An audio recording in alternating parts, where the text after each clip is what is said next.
Hello student. आज हम ले आए हैं कि करंट कैरिंग किसी कंडक्टिंग वायर को यदि मैग्नेटिक फील्ड में रखा जाए तो उस पर किस प्रकार से फोर्स लगता है, फोर्स का डायरेक्शन क्या होगा, फोर्स का अमाउंट क्या होगा। साथ ही हम यह भी पढ़ेंगे कि मैग्नेटिक डायपोल करंट के कारण कैसे बनता है। हालांकि डायपोल मैग्नेटिज्म जो हमने पढ़ा था उसमें यह था कि एक मैग्नेट का साउथ पोल नॉर्थ पोल होता है और साउथ पोल नॉर्थ पोल की दूरी यदि एल हो और यदि मैग्नेटिक पोल का स्ट्रेंथ एम हो तो एम इंटू एल उसका मैग्नेटिक डायपोल होता है। परंतु यहाँ आज हम पढ़ेंगे कि करंट से मैग्नेटिक डायपोल कैसे बनता है। साथ ही यदि उस डायपोल को किसी मैग्नेटिक फील्ड में रख दिया जाए तो उस पर फोर्स कितना लगता है, उसका डायरेक्शन क्या है, ये सब आज निकालना सीखेंगे। पिछले क्लास में हमने देखा था कि एक चार्ज को यदि मैग्नेटिक फील्ड में मूव कराया जाता है तो उस पर फोर्स कैसे लगता है, किस डायरेक्शन में लगता है, इस बारे में हमने अध्ययन किया था। चलिए आज हम देखते हैं मैग्नेटिक फोर्स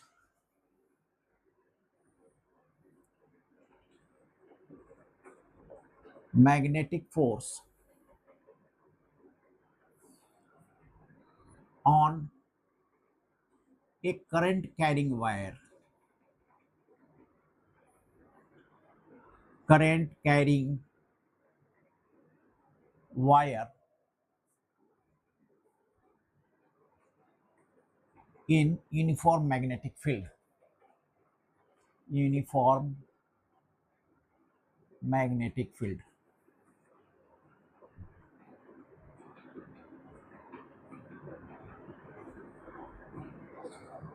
पिछले लेक्चर में हम लोगों ने देखा था कि बी मैग्नेटिक फील्ड में यदि क्यू चार्ज मूव करता है v वेलोसिटी से तो इस पर लगता हुआ force F is equal to q v into B होता है।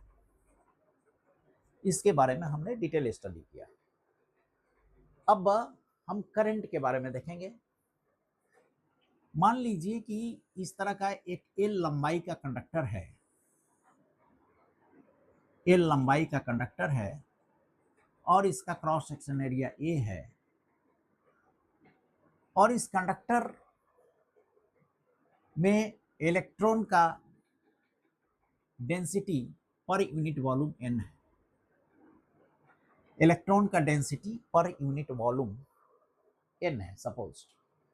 तो इस पूरी कंडक्टिंग वायर में, इस वायर में यदि इसका वॉल्यूम निकाले a into L, cross section area into L, L volume, और वॉल्यूम में यदि इलेक्ट्रॉन के डेंसिटी से गुना कर दिया जाए तो टोटल नंबर ऑफ इलेक्ट्रॉन्स मिलता है। इस कंडक्टिंग वायर का टोटल नंबर ऑफ इलेक्ट्रॉन्स मिलता है और यदि एक इलेक्ट्रॉन के चार्ज से गुना कर दिया जाए तो दिस इज टोटल चार्ज जो इस कंडक्टिंग वायर पर होना चाहिए, होगा।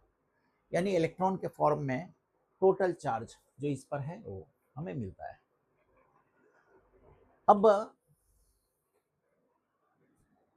इस फॉर्मूला को यदि यहाँ इस्तेमाल करें हम तो इलेक्ट्रॉन का वेलोसिटी अधिक से अधिक, इसका ड्रिफ्ट वेलोसिटी vd हो सकता है। यानी एफ मैग्नेटिक, यदि इस पर इस पूरे कंडक्टिंग वायर को बी मैग्नेटिक फील्ड में रखा गया तो F M is equal to q, this q, q के जगह E N A L, q के जगह v के जगह V D, drift velocity of electron, drift velocity of, चूंकि ड्रिफ्ट वेलोसिटी से पूरा का पूरा चार्ज चलेगा, और इंटू बी।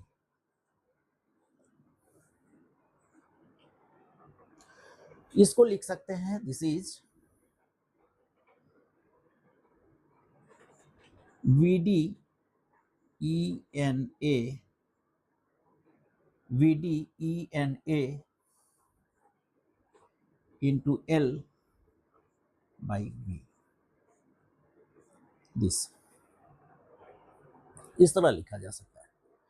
अब देखिए V D E N A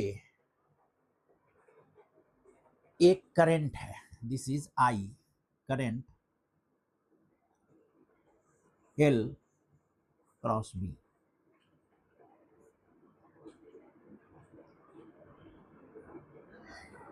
F M is equal, एक करंट कैसे है थोड़ा सा याद कीजिए आप बैक, जिस समय हम लोग ड्रिफ्ट वेलोसिटी पढ़ रहे थे, ड्रिफ्ट वेलोसिटी उस समय हमने ये पढ़ा था कि एक कंडक्टिंग वायर है और इस वायर में ये इसका क्रॉस सेक्शन एरिया ए है। दिस करंट को हम डिफाइन करते हैं I is equal to q by t, यानी इस क्रॉस सेक्शन को एक सेकेंड में जितना चार्ज, जितना इलेक्ट्रिक चार्ज पार करता है वही, और यदि इसका ड्रिफ्ट वेलोसिटी भी है तो हम ये मान लेते हैं कि एक सेकेंड में BD दूरी तक जितने भी चार्ज हैं वो माना जाएगा कि एक सेकेंड में इस क्रॉस सेक्शन से होके गुजरा है। यानी इसका वॉल्यूम A इंटू वी और n यदि number of electrons per unit volume है और E यदि एक इलेक्ट्रॉन का चार्ज है, तो ये टोटल चार्ज हो गया जो एक सेकेंड के अंदर इस क्रॉस सेक्शन को पार किया, यानी दिस इज आई करंट। परिभाषा के अनुसार यही करंट है, यानी this is VD ENA Veena, आप याद रख सकते हैं Veena is current with drift velocity. तो इसको आई कहते हैं IL क्रॉस बी। तो ये हो गया कि किसी भी करंट कैरिंग वायर जिसकी लंबाई L है, कोई भी करंट कैरिंग वायर जिसकी लंबाई L है, तो और B मैग्नेटिक फील्ड में रखा हुआ है, तो उस पर लगता हुआ magnetic force IL cross B के बराबर होता है, IL क्रॉस बी के बराबर होता है। अब इस पर इंपॉर्टेंट पॉइंट कुछ देखेंगे, इसमें इसको मिटा दूं,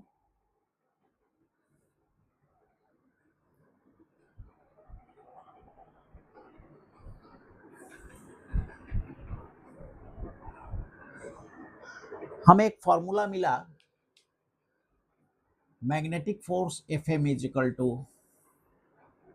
current into L length of wire and this into B, ये फोर्स का फॉर्मूला मिला। अब इस फोर्स के फॉर्मूले में कुछ बिंदु याद करने हैं। Magnetic force on current carrying wire of length L in uniform magnetic field, FM का magnitude of FM is equal to IL B sine theta, जबकि theta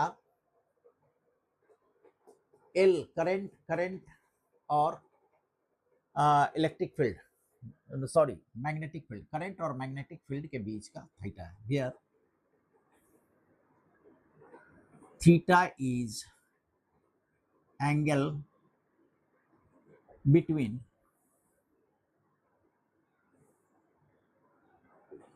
L and B, L और B के बीच का एंगल है theta. अब FM is equal to 0 होगा if theta is equal to 0 and 180 होगा।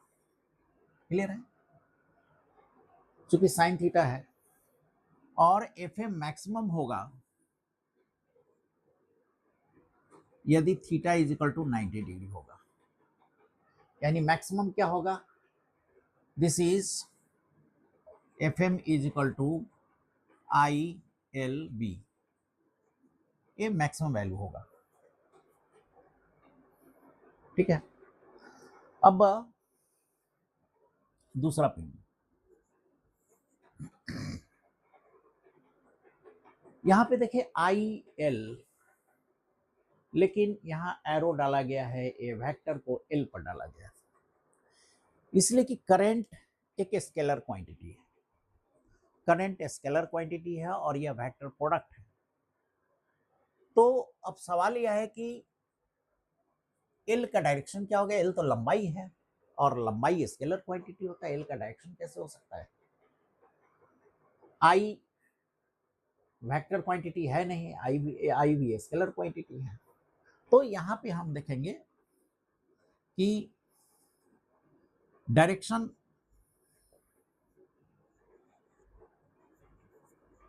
Of L is in the direction of current, current का जो डायरेक्शन होगा वही एल का डायरेक्शन होगा। Direction of L is in the direction of current I.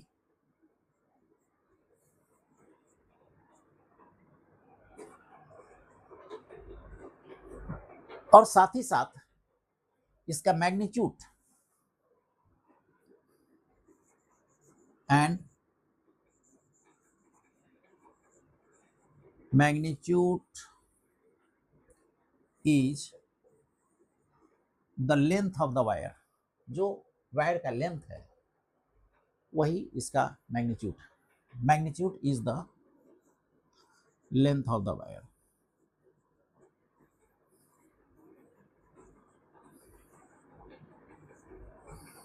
Clear है? तीसरा बिंदु, ये जो एक्सप्रेशन है F M is equal to I L cross B, इसमें ये एक्सप्रेशन एल जो है ये वायर का स्ट्रेट पार्ट है, स्ट्रेट यानी वायर का वह हिस्सा, वायर का वह पार्ट जो बिल्कुल स्ट्रेट है, ए ट्विस्टेड पार्ट इसमें शामिल नहीं है। अपने मन से उसका आर्बिट्ररी उसका शेप नहीं हो सकता है, बल्कि स्ट्रेट लाइन होगा, तभी यह फॉर्मूला लागू होगा। तो एक्सप्रेशन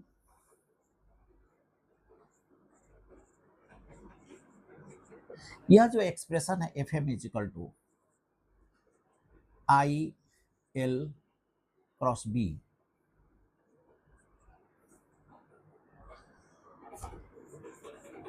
applies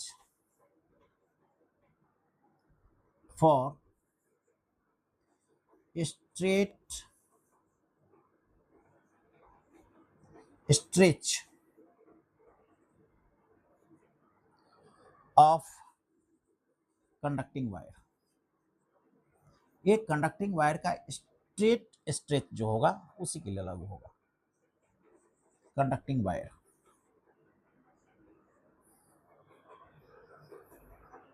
ठीक है, इसको नोट कर लें। चौथा पॉइंट बहुत ही इंपॉर्टेंट है, वेरी इंपॉर्टेंट चौथा पॉइंट जो हम लोग पढ़ने जा रहे हैं। चलिए इसको मिटा देता हूं।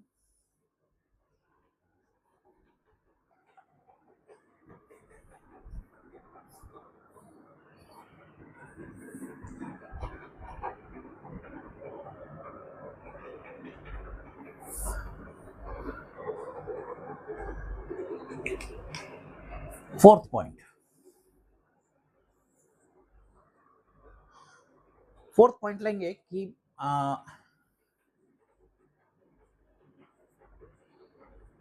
मैग्नेटिक फोर्स यानी F M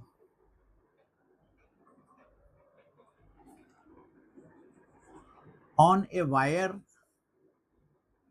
of arbitrary shape,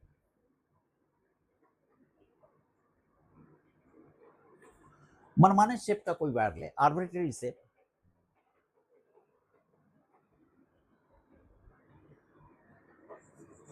in uniform magnetic field, uniform B magnetic field. अभी तक स्ट्रेट वायर की बात हम कर रहे थे, स्ट्रेट वायर और उस पर ए एक्सप्रेशन लगता है। यदि आर्बिट्ररी शेप का वायर हो, मान लीजिए कि ए मैग्नेटिक फील्ड है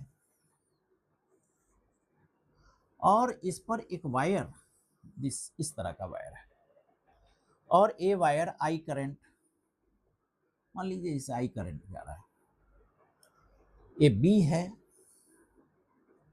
मैग्नेटिक फील्ड बी, और ये वायर है जो आई करंट इसमें फ्लो हो रहा है। तो इस फॉर्मूले को लाने के लिए हमें इस वायर को छोटे छोटे सेगमेंट में काटना पड़ेगा, छोटे छोटे सेगमेंट में कंसीडर करना पड़ेगा। चूंकि अब देखिए वायर का यह जो सेगमेंट है वह बी के पैरेलल है, बी के पैरेलल है, यानी थीटा इज इक्वल टू 0, यानी यहाँ पर कोई भी फोर्स नहीं लगेगा, कोई मैग्नेटिक फोर्स, यहाँ मैग्नेटिक फोर्स 0 होगा। इस पार्ट में ये परपेंडिकुलर है बी के, यानी मैग्नेटिक फोर्स मैक्सिमम होगा।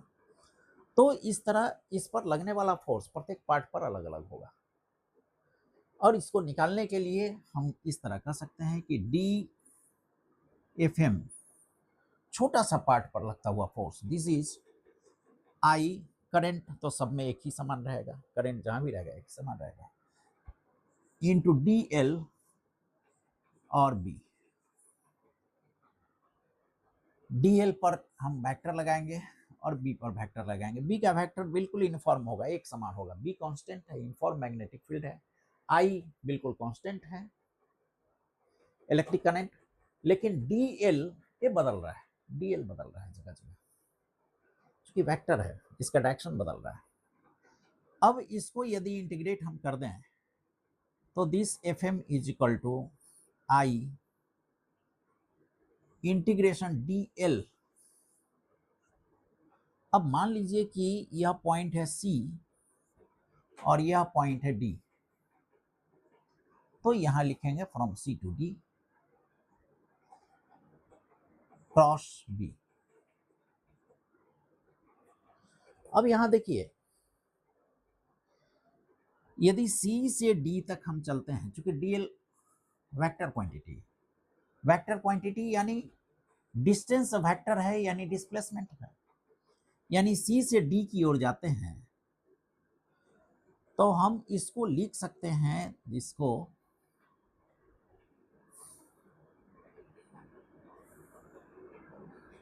This way, C to D, यानी this is I C D और इंटू बी। इसको इंटीग्रेट करेंगे तो सी डी और इंटू बी। यहां से कंक्लूजन होता है कि शेप चाहे जो हो, अल्टीमेट जो स्टार्टिंग एंड है और जो इन पॉइंट है, स्टार्ट पॉइंट एंड पॉइंट को मिलाने वाला जो लाइन होगा उसी का लंबाई ये लंबाई होगा, जिस लंबाई होगा, यानी यह लंबाई यदि 0 हो जाए तो एफ एम 0 हो जाएगा। दूसरे शब्द में कहें, यह लंबाई यदि 0 हो जाए, यानी कोई वायर यदि लूप बना दे, एक वायर यदि लूप बना दे मैग्नेटिक फील्ड में, तो सी डी 0 यानी एफ एम 0। क्लियर है? तो इसमें दो चीज हम कंक्लूड कर रहे हैं।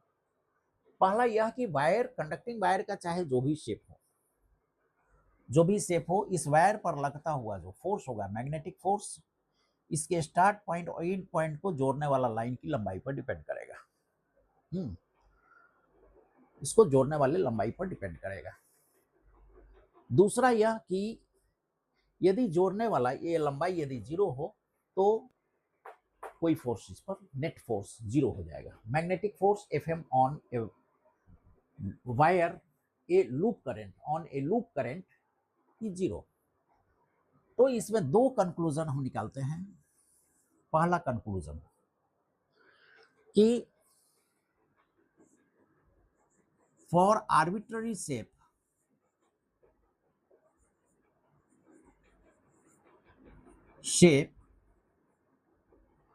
of wire, for arbitrary shape of wire, the length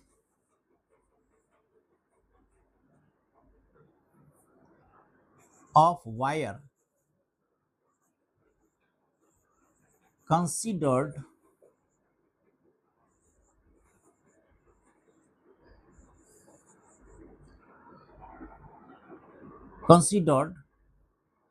the straight line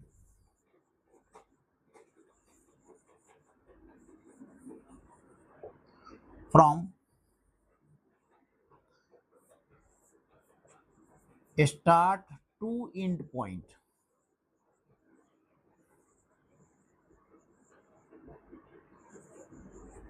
of wire for the expression, इस expression के लिए, for the expression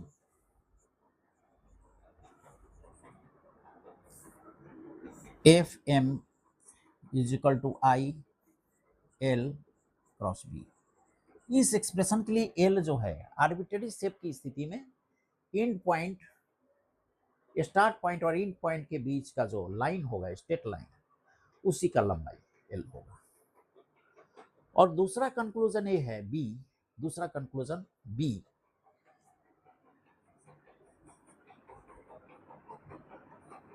net force on A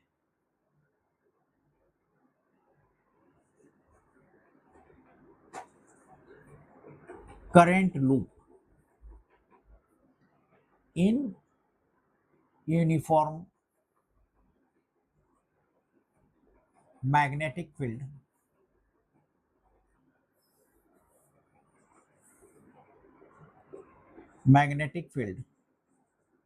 is zero। Current loop की स्थिति में ये करंट लूप यदि uniform magnetic field में रखा हो तो उस पर लगने वाला टोटल मैग्नेटिक फोर्स जीरो होगा। ये बहुत ही इंपॉर्टेंट है और इसका एप्लीकेशन मल्टीपल चॉइस क्वेश्चन में और न्यूमेरिकल में हम लोग देखेंगे। चलिए पांचवा पॉइंट हम लोग देखते हैं। पांचवा पॉइंट डायरेक्शन से रिलेटेड है, मिटा दें इसको। पांचवा पॉइंट हमें डायरेक्शन के बारे में बताता है कि एफएम यानी मैग्नेटिक फोर्स का डायरेक्शन क्या होगा यदि करंट का डायरेक्शन दिया हुआ हो और यूनिफॉर्म मैग्नेटिक फील्ड का डायरेक्शन दिया हुआ हो। इसके डायरेक्शन को निकालने के लिए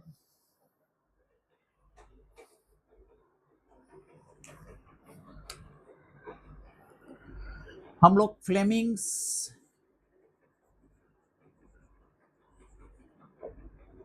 लेफ्ट हैंड रूल,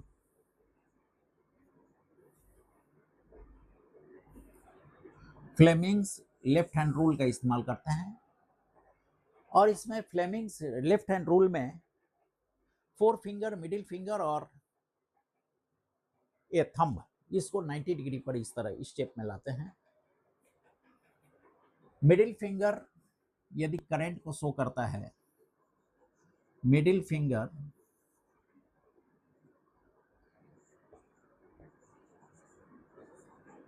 यदि आईएल को शो करता है, फोर फिंगर यदि मैग्नेटिक फील्ड को शो करता है बी को,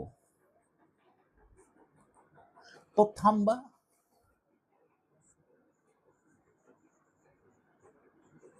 शो करेगा फोर्स को, फोर्स के डायरेक्शन को शो करेगा। क्लियर है?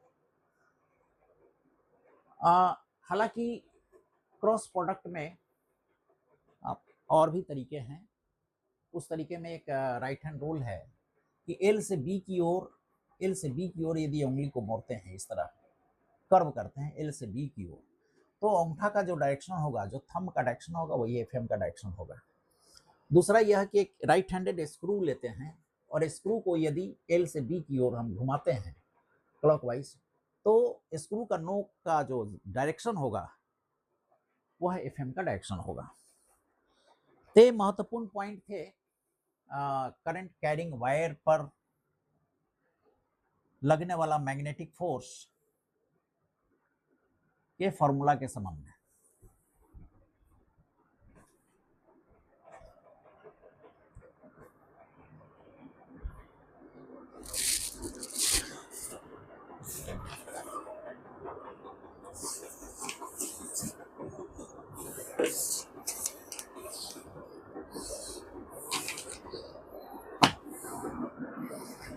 चलिए अब एक नया चीज पढ़ते हैं इसी में। एक नया चीज अभी हमने देखा कि एक इलेक्ट्रिक चार्ज जो मूविंग है v वेलोसिटी से मूव कर रहा है मैग्नेटिक फील्ड b में, तो उस पर फोर्स लगता है q is equal to v cross b। और फिर हमने देखा कि यदि एक वायर हो, करंट कैरिंग कंडक्टिंग वायर हो, उसमें वायर की लंबाई l हो और I करंट फ्लो हो रहा हो, मैग्नेटिक फील्ड b में रखा हो, तो उस पर लगने वाला फोर्स IL क्रॉस b होता है। अब हम लोग देखेंगे मैग्नेटिक डायपोल्स के संबंध में। दिस मैग्नेटिक डायपोल्स,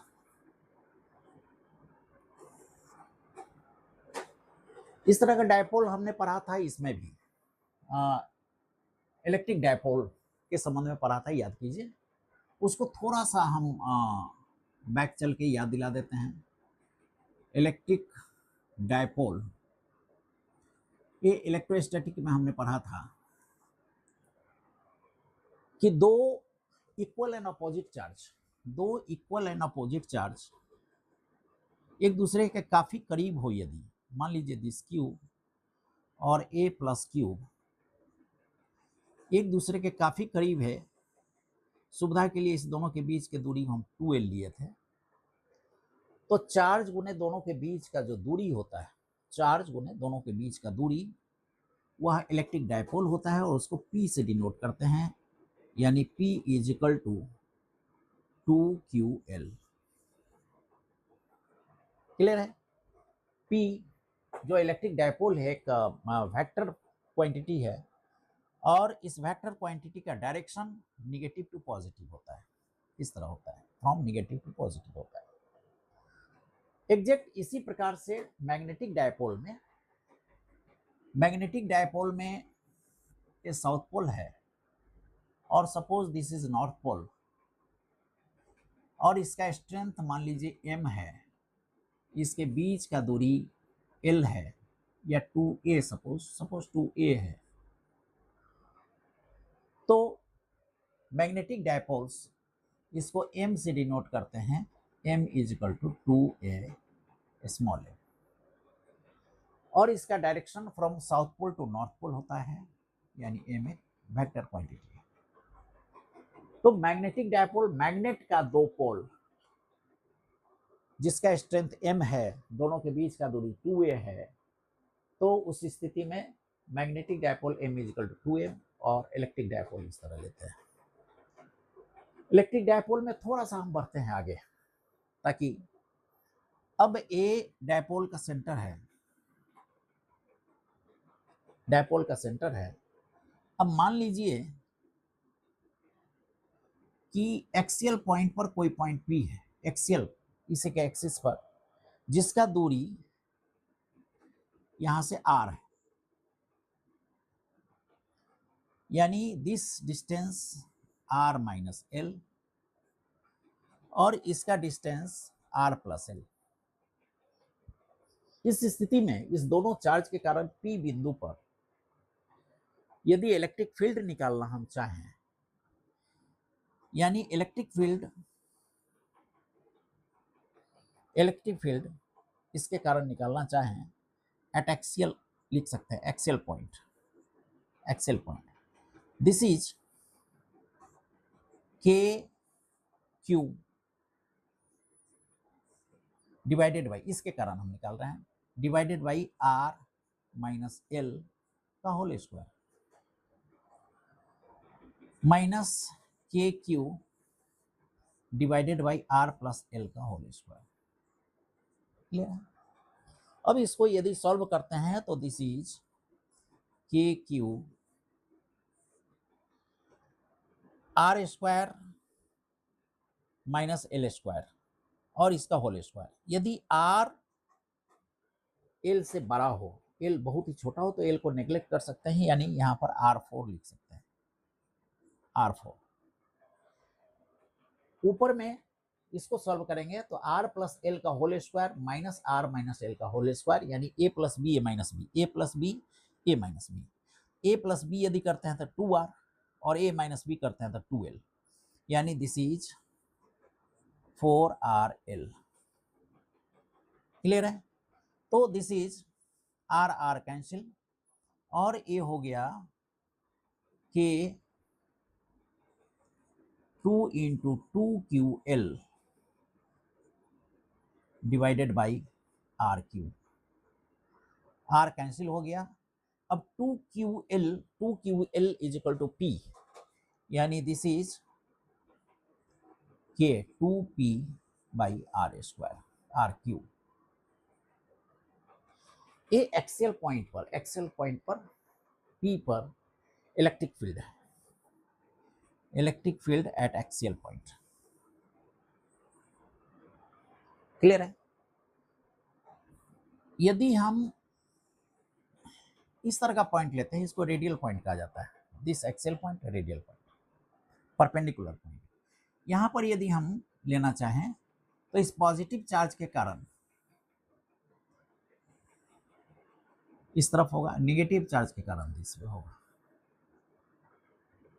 इस दोनों का रिजल्टेंट लेंगे तो ये पैरेलल है। यहाँ का एंगल यदि थीटा है सपोज, तो this angle belongs to theta. चलिए देखते हैं। मान लीजिए d डिस्टेंस पर है, d, this distance is d। r भी ले सकते हैं, नो प्रॉब्लम। चलिए d डिस्टेंस है और r मान लीजिए दिस। तो इसके कारण यहाँ पर this KQ by distance r का होल स्क्वायर प्लस Q से KQ बाई R²। अब यहाँ पे आएगा माइनस KQ बाई R², इस नेगेटिव चार्ज के कारण। अब इसका कंपोनेंट यदि इस पर ले, इसका कंपोनेंट तो cos theta, this cos theta, और इसका कंपोनेंट लें इस पर तो this cos, sorry, both are same angle, तो दिस cos थीटा। यानी इसका टोटल हो गया 2KQ R² और इंटू cos थीटा।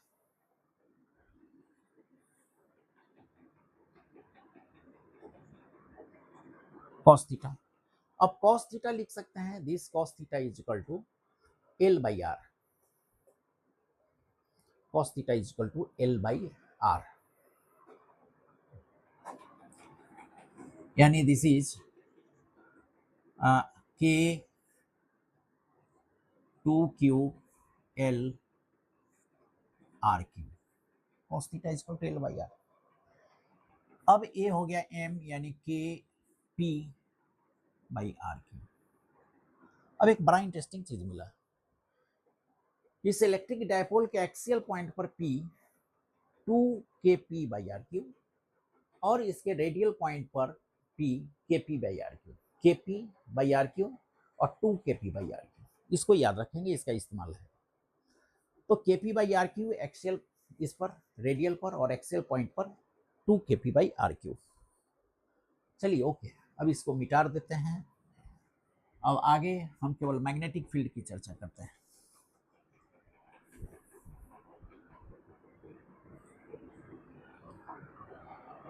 ओके, अब यहां चलते हैं मैग्नेटिक डायपोल्स में कि एक करंट लूप इस तरह का, सपोज सर्कुलर लूप है और इस पर I करंट फ्लो हो रहा है और इस लूप का रेडियस R है, तो इसका area pi R², current I, और यदि turns, number of turns n हो तो NI पाई R², या इसको कहेंगे NIA। ये कहलाता है मैग्नेटिक डायपोल्स M। ये m कहलाता है। यानी m is equal to n number of turns, I current और a एरिया, इसका जो एरिया होगा, लूप का जो एरिया होगा। m चूंकि वेक्टर क्वांटिटी है, n स्केलर है, I स्केलर है, तो a भी वेक्टर क्वांटिटी होगा, एरिया एक वेक्टर क्वांटिटी होगा। अब एरिया का दिशा क्या होगा, डायरेक्शन क्या होगा? एरिया का डायरेक्शन निकालने के लिए यहां पे सर्किल की स्थिति में हम देख रहे हैं कि करंट जो फ्लो हो रहा है, करंट फ्लो हो रहा है इसमें, इस तरह से करंट फ्लो हो रहा है। तो एक स्क्रू को सेंटर पर रख के, एक स्क्रू को सेंटर पर रख के करंट की दिशा में यदि हम रोटेट कराते हैं, राइट हैंडेड स्क्रू को करंट की दिशा में यदि रोटेट कराते हैं, तो स्क्रू का जो डायरेक्शन होगा वही डायरेक्शन ए का होगा, और जो डायरेक्शन ए का होगा वही एम का होगा। यानी यहां पर एम का डायरेक्शन इनटू द प्लेन है। क्लियर है? दूसरा यह कह सकते हैं कि राइट हैंड थंब रूल से, राइट हैंड को लेके करंट की दिशा में हम यदि इसको उंगली को कर्व करें, तो थंब का जो डायरेक्शन होगा वही एम का डायरेक्शन होगा। इसी तरह का शेप और भी बना सकते हैं। इस तरह का रेक्टेंगल यदि बना ले, दैट इज ए बी, और करंट इस तरह फ्लो हो रहा है, तो इसका m is equal to I A B. यदि n टर्न है तो n टर्न कर सकते हैं। इस स्थिति में भी m चूंकि वेक्टर क्वांटिटी है, ए बी एरिया है, एरिया है वेक्टर क्वांटिटी, तो किसी भी करंट लूप का एरिया और उसके करंट को यदि मल्टीप्लाई कर दिया जाए, करंट इनटू एरिया और नंबर ऑफ टर्न्स को मल्टीप्लाई कर दिया जाए, तो हमें मैग्नेटिक डायपोल्स मिलता है। तो मैग्नेटिक डायपोल्स यहाँ दो तरह से मिला, एक तो मिला मैग्नेट के कारण और दूसरा मिला इलेक्ट्रिक करंट के कारण मैग्नेटिक डायपोल। मैग्नेटिक डायपोल में जो एरिया होता है वह वेक्टर क्वांटिटी होता है, और इसमें एम का डायरेक्शन निकालने के लिए हम राइट हैंड थंब रूल या स्क्रू रूल का इस्तेमाल करते हैं।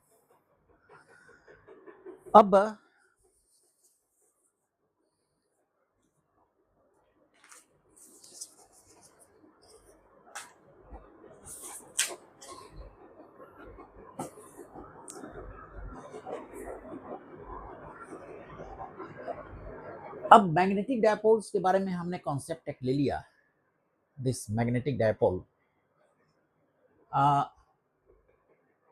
इसमें एक चीज देखना बड़ा ही ये होगा कि जिस तरह इलेक्ट्रिक डायपोल में प्लस चार्ज और माइनस चार्ज होता है, और इसको यदि किसी इलेक्ट्रिक फील्ड में रखा जाता है, तो जितना फोर्स इस पर लगेगा इस तरफ, उतना ही फोर्स इस पर निगेटिव डायरेक्शन में लगेगा, और net force F net zero हो जाता है, F net is equal to zero. इसी प्रकार एक मैग्नेटिक डायपोल को यदि किसी मैग्नेटिक फील्ड में हम रखते हैं, मैग्नेटिक फील्ड में रखते हैं, तो इस पर नेट मैग्नेटिक जो फोर्स लगेगा वह जीरो होगा, नेट फोर्स इस पर जीरो होगा। अब हमने मैग्नेटिक डायपोल्स के बारे में देखा, इलेक्ट्रिक करंट के कारण जो बनता है डायपोल। अब हम लोग देखेंगे कि किसी डायपोल को, किसी मैग्नेटिक डायपोल को यूनिफॉर्म मैग्नेटिक फील्ड में रखा जाए तो उस पर क्या फोर्स लगेगा, लगने वाला फोर्स क्या होगा। तो this is magnetic force on magnetic dipole, magnetic force on M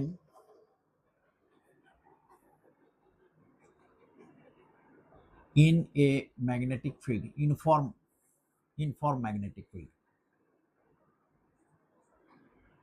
uniform B, magnetic force on M in uniform B. यदि इनफॉर्म मैग्नेटिक फील्ड में एक मैग्नेटिक डायपोल रखा हो तो उस पर फोर्स क्या लगेगा। चलिए ये हम बता दें कि इसका जो मैग्नेटिक फोर्स लगेगा डायपोल पर, that is dipole moment m और इनटू मैग्नेटिक फील्ड b। यानी डायपोल पर लगने वाला फोर्स, m पर लगने वाला फोर्स m क्रॉस b होता है, और m क्रॉस b से fm का डायरेक्शन भी निकालते हैं और मैग्नीट्यूड भी निकालते हैं।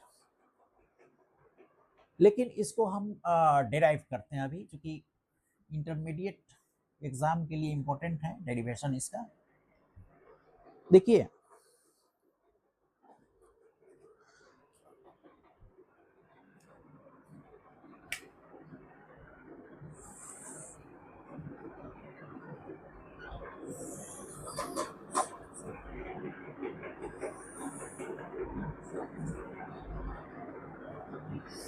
मान लीजिए कि मैग्नेटिक फील्ड का direction, sorry not this direction, X Y Z है, और एक लूप हम लेते हैं इस पर, suppose this A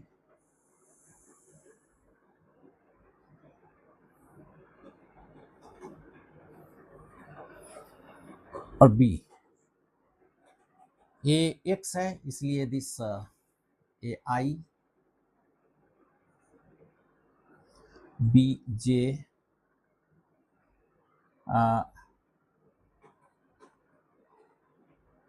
this B J A I. Okay, अब इसमें इस लूप में करंट फ्लो हो रहा है, current I, suppose this current I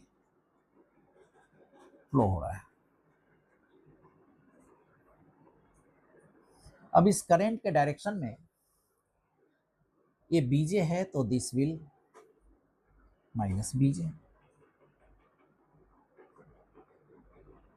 और ए आई है तो this will minus A I. Clear? एक करंट है, करंट लूप है, और इस लूप के कारण जो ए डायपोल होगा, magnetic dipole, this will be A into B, जो एरिया होगा इसका, और into I, current I flow कर रहा है, तो I A B I, this M will be I current और ए बी। मान ले कि सिंगल टर्म, उस स्थिति में सिंगल टर्म की स्थिति। चलिए अब ये पूरा का पूरा लूप मान लीजिए कि एक मैग्नेटिक फील्ड बी में रखा है, और B is equal to B X I plus B Y J plus B Z K. इस मैग्नेटिक फील्ड में यह लूप रखा हुआ है।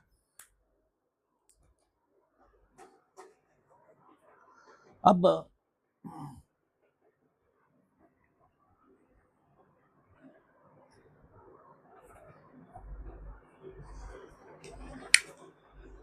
इस करंट का पार्ट, यानी ए पर आई करंट जो है, इस ए पर आई करंट के कारण, ए चूंकि मैग्नेटिक फील्ड में रखा हुआ है, तो इस पर लगने वाला फोर्स हम लोग यदि निकालते हैं उस फॉर्मूले से, that is I L cross B, इसी से निकालते हैं, दिस वे निकालते हैं। आई एल, एल के जगह ए है, आई ए और क्रॉस बी, बी यानी दिस।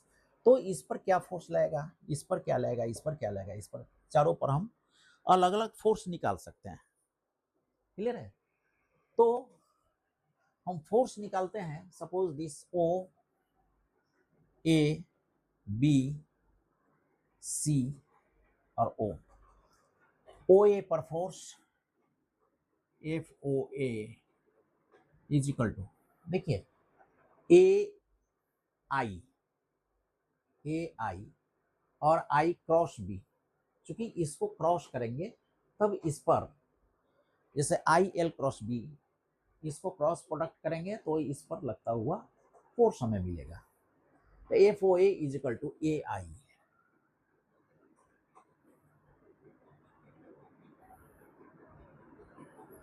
आई यानी लंबाई और गुने करंट, आई फ्री हो गया, तो आई को क्रॉस करेंगे यहां पर, तो this will be I cross I just I cross J K B Y के,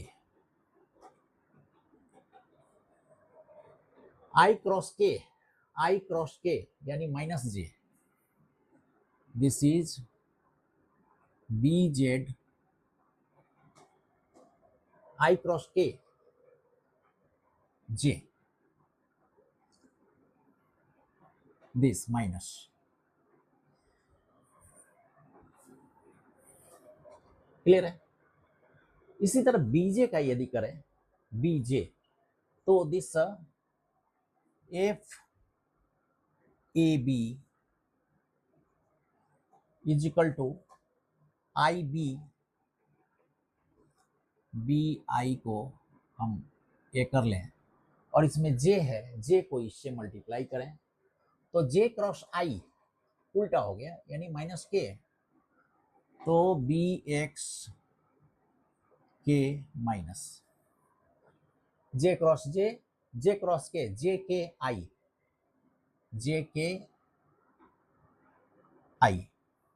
यानी बी जेड आई, क्लियर है। अब ए आई को मल्टीप्लाई, देखिए ए आई को हम मल्टीप्लाई कर चुके हैं, केवल माइनस से मल्टीप्लाई करना है, यानी F B C is equal to, हम एफ ओ ए को उल्टा कर देंगे यानी ए आई रहेगा यहां पर माइनस बी वाई के और plus B two J, clear. इसी तरह एफ सी ओ इसका उल्टा होगा, बीजे का जिसका उल्टा हो गया यानी B I plus B X K और माइनस बी जेड आई। देखिए इस चारों को जोड़ा जाए, यदि चारों को जोड़ा जाए तो ए आई माइनस बी आई के प्लस बी आई के प्लस बी टू को माइनस बी टू यानी जीरो हो जाएगा, इसका इसका जोड़, फिर इसका जोड़ जीरो हो जाएगा, दिस जीरो, दिस जीरो, यानी टोटल फोर्स का addition F net is equal to zero, F net is equal to zero. ये हम लोग देख चुके हैं कि एक करंट लूप का किसी मैग्नेटिक फील्ड में रखा जाए तो नेट फोर्स जो इसका है वो जीरो होगा, नेट फोर्स जीरो हो गया। लेकिन इसमें एक है कि किसी करंट लूप पर लगता हुआ सभी फोर्स, मतलब टोटल नेट फोर्स इक्विलिब्रियम में हो, टोटल फोर्स यदि इक्विलिब्रियम में हो यानी नेट इसका जीरो हो, उस स्थिति में किसी भी बिंदु के अराउंड, कोई भी एट एनी पॉइंट, किसी भी बिंदु के अराउंड जो टॉर्क होगा वह सेम होगा। इसको लिख सकते हैं इस तरह कि if forces are in equilibrium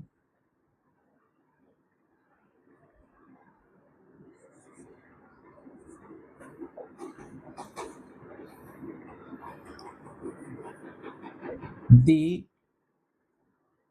net torque, total torque, net torque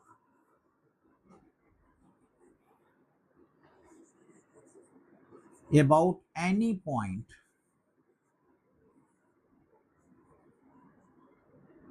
will be same।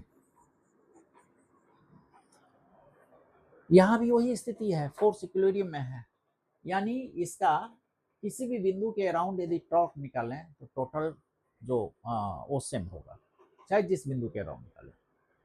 चलिए मान लीजिए कि ओ के अराउंड हम इसका टॉर्क निकालते हैं, ओ के अराउंड इस सभी फोर्स का टॉर्क निकालते हैं।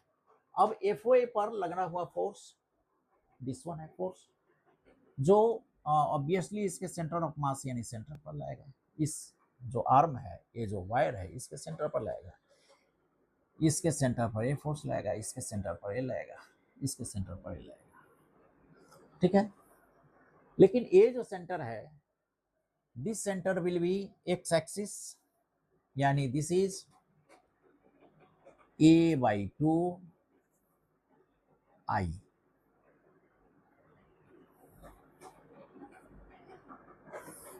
इसका y component 0, z component 0, x coordinate this, इसका कोऑर्डिनेट होगा ai प्लस b/2j।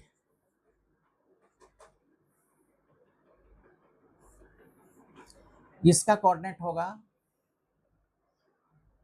यहां से bj और दिस ai/2। तो this coordinate is a/2 I plus y का bj।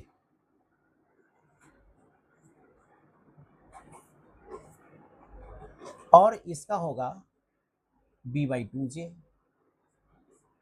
b/2j। देखिए कोऑर्डिनेट हमने चारों का निकाला। अब चलिए इस पर टॉर्क हम निकाल लें, इस पर टॉर्क क्या होगा, तो इस पर लगता हुआ फोर्स दिस। अब इस फोर्स को इस बिंदु पर लगता हुआ मान लेते हैं, तो ये डिस्टेंस r है, r यानी दिस, यानी r cross f।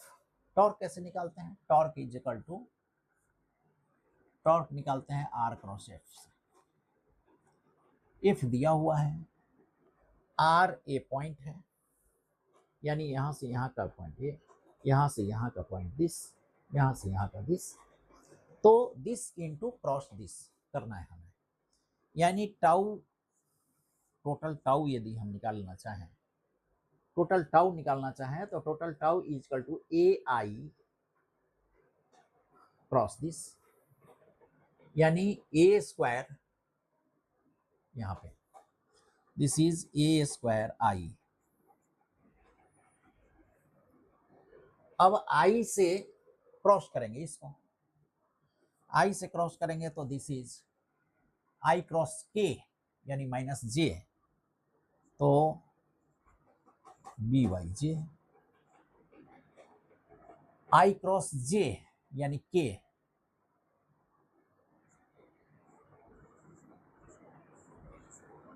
b/2k। Clear है, I क्रॉस j और I cross k, okay. Plus इसके लिए लिया ai, फोर्स ए है, ai और यहाँ bi, b/2 ठीक है। ai से पहले करते हैं, ai abi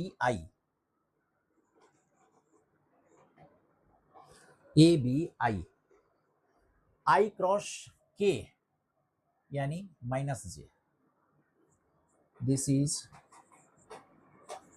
bxj, I cross k -j, okay. फिर अब b/2j से करेंगे, तो b² by 2i, b² by 2i। अब j को k से, jk यानी i minus bxi, j cross i, j cross i उल्टा, j क्रॉस i यानी -k, यानी दिस बी जेड के। क्लियर? अब इससे लेते हैं दिस इंटू दिस, तो a/2 और a, this is a²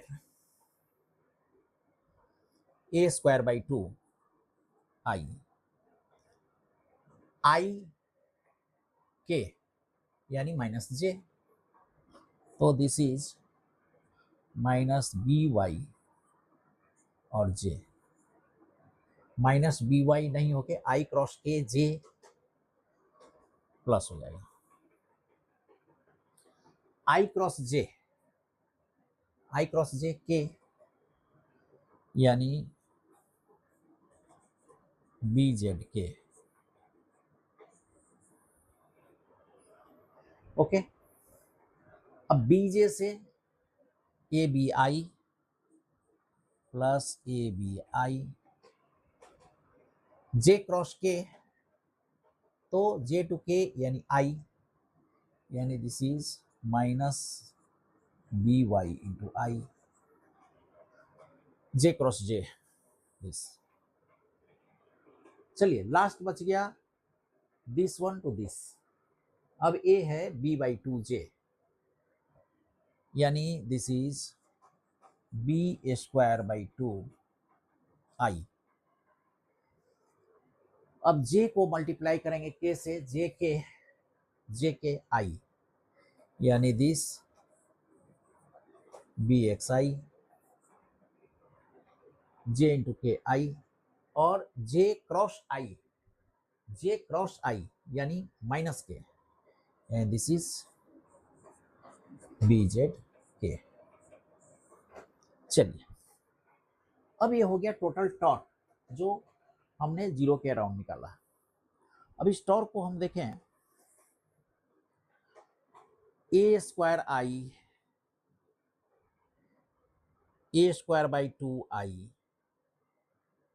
b²/2i, ab।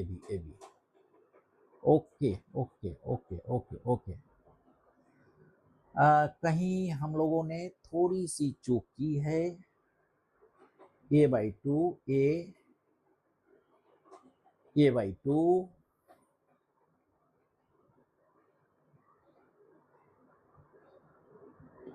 एक टर्म मिस कर रहा है। एक टर्म कहाँ का मिस कर रहा है, देखते हैं। a² का एक टर्म आएगा, a² का एक टर्म आएगा, a² i। ओके,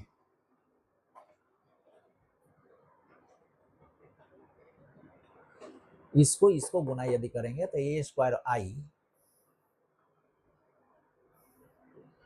इसको किए तो a² i tau is equal to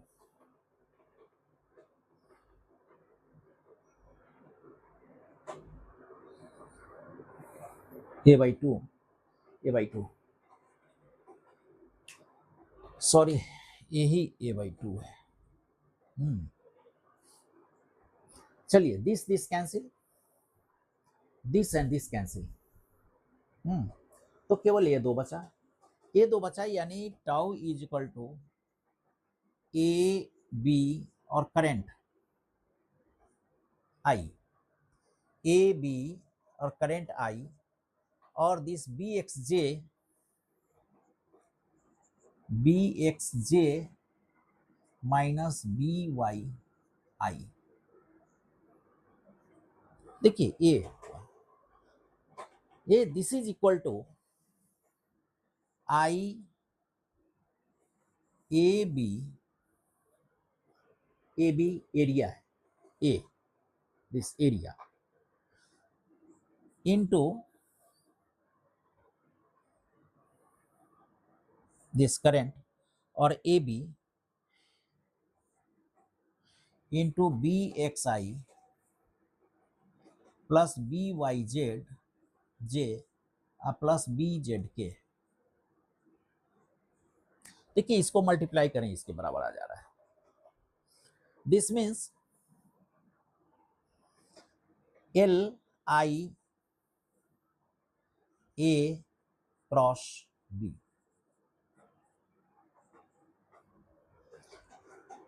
I into A this मतलब current into this is equal to M, तो दिस M क्रॉस B। ये प्रूफ है इसका, प्रूफ में ज्यादा समय लग गया, खैर कोई बात नहीं है। M क्रॉस B टॉर्क होता है, यानी किसी भी मैग्नेटिक डायपोल पर को यदि मैग्नेटिक फील्ड B में रखा जाए तो उस पर लगने वाला total force M cross B के बराबर होता है।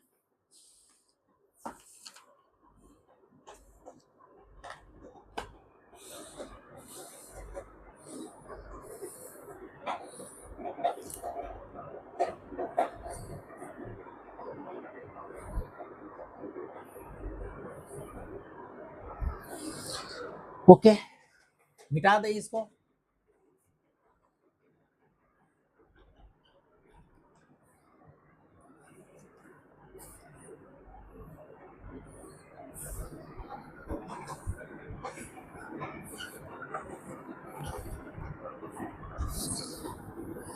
अब जरा कंपेयर कर ले हम लोग, जो इलेक्ट्रिक फील्ड में हमने इलेक्ट्रिक डायपोल पढ़ा था और मैग्नेटिक फील्ड में जो मैग्नेटिक डायपोल है ड्यू टू करंट लूप, इस दोनों को हम कंपेयर करते हैं।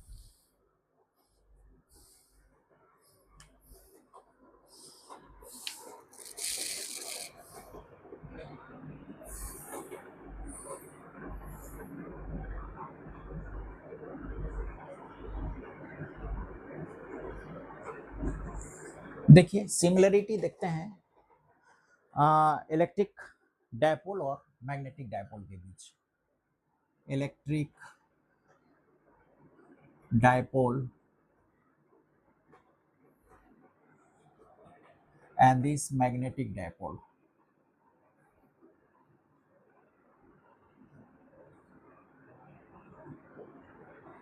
मैग्नेटिक डायपोल को M से हम डिनोट करते हैं, इलेक्ट्रिक डायपोल को P से डिनोट करते हैं।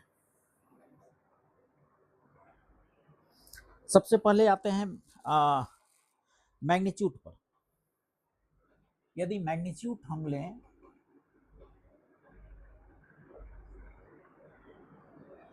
तो इसका मैग्नीट्यूड होता है, याद होगा 2L3, दिस इज P, जबकि इसका मैग्नीट्यूड होता है M is equal to IA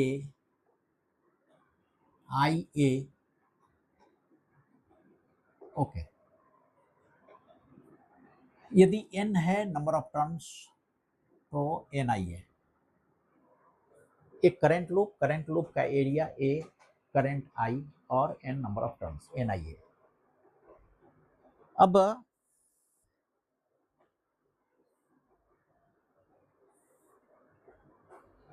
इसका डायरेक्शन लेते हैं।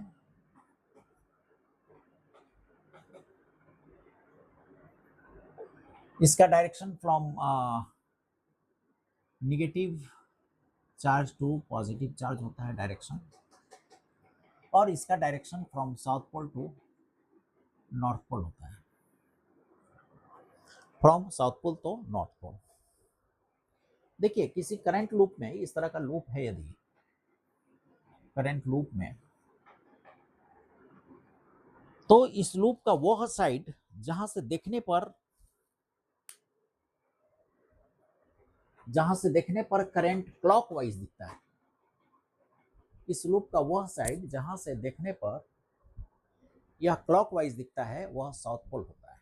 यानी बोर्ड के बाहर इसका साउथ पोल हो गया, इस तरह का करंट यदि फ्लो हो रहा है, और बोर्ड के अंदर इसका नॉर्थ पोल हुआ, तो साउथ पोल से नॉर्थ पोल इसका डायरेक्शन होगा करंट लूप का। नेट फोर्स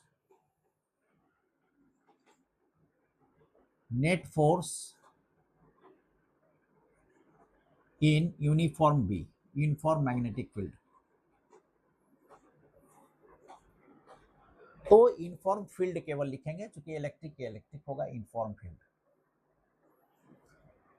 हमने देखा था एग्जांपल में ये 0 होगा, और यूनिफॉर्म मैग्नेटिक फील्ड में मैग्नेटिक डायपोल पर लगने वाला टोटल फोर्स भी 0 होगा। डेरिवेशन में हमने चेक किया था।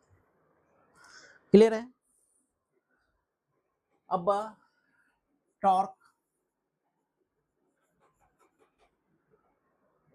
यदि इस इलेक्ट्रिक डायपोल को इलेक्ट्रिक फील्ड में रखा जाए तो torque is equal to P cross E. Torque is equal to P cross E. जबकि यहां यदि टॉर्क हम निकालें, torque is equal to M cross B. बस केवल इलेक्ट्रिक फील्ड को मैग्नेटिक फील्ड से रिप्लेस किए और जो इलेक्ट्रिक डायपोल हो मैग्नेटिक डायपोल से रिप्लेस किया। ओके। पोटेंशियल एनर्जी यदि लें similarly,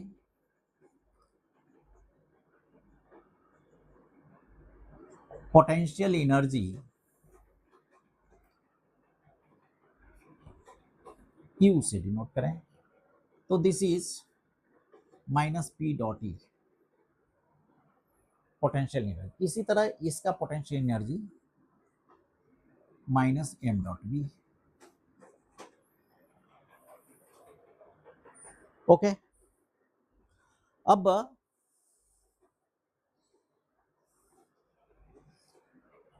work done in rotating the dipole in electric field, rotating the magnetic dipole in magnetic field। तो वर्क डन यदि हम लोग निकालते हैं, वर्क डन तो energy, initial energy, final energy दोनों का जो डिफरेंस होगा वही वर्क डन होता है। लेकिन वर्क डन यहाँ this is equal to P dot E. अब देखिए पीई यहाँ पे कॉस डॉट प्रोडक्ट है, this dot product cos theta 1 cos theta 2 work done. And इस स्थिति में work done is equal to M B cos theta 1 minus cos theta 2। Rotate करने में जो काम किया गया काम है। अब इलेक्ट्रिक डायपोल में हमने एक्सियल पॉइंट पर टोटल इलेक्ट्रिक फील्ड निकालना था। तो field at axial point, field at axial point, axial point पर याद होगा हमने एक्सियल पॉइंट पर ये निकाला था के यानी 1/4 पाई एप्सिलॉन 0 और 2p आर क्यू, ये था एक्सियल पॉइंट पर। और रेडियल पॉइंट पर फिर फील्ड एट रेडियल पॉइंट या इक्वेटोरियल पॉइंट कहेंगे, इक्वेटोरियल पॉइंट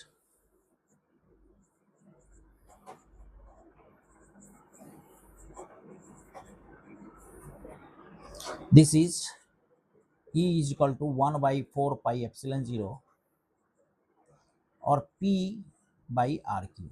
इसमें 2p है, इसमें p है। इसी के सिमिलरली यहां पर magnetic field due to magnetic dipole, तो magnetic field is equal to mu 0 upon 4 pi, 1/4 pi epsilon 0 की जगह म्यू 0 अपॉन 4 पाई करते हैं और 2m बाई आर क्यू। और इसी तरह इक्वेटोरियल के लिए लेते हैं म्यू 0 अपॉन 4 पाई और m by R Q. Clear है? ये दोनों में सिमिलरिटी है। यदि इलेक्ट्रिक डायपोल का कॉन्सेप्ट क्लियर है तो मैग्नेटिक डायपोल भी बहुत अच्छे से हम लोग करेंगे। अब यहां देखिए एप्सिलॉन 0 है, वहां म्यू 0 है। एप्सिलॉन 0 को कहा जाता है परमिटिविटी ऑफ द मीडियम और म्यू 0 को परमिएबिलिटी कहा जाता है। यानी एप्सिलॉन जीरो इज परमिटिविटी और जबकि mu zero is called permeability.